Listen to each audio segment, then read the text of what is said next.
Для тех, кто просил видео про кашель.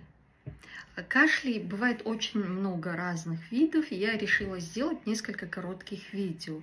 Если рассказывать про все кашли, нам не хватит с вами и даже часа.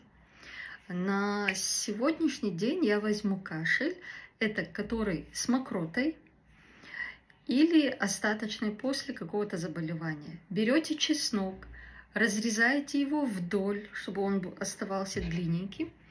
И наклеиваете эти две части вот на эту область. Смотрите, не зарисовывайте. Здесь я вам просто показываю, куда вам наклеивать этот чеснок.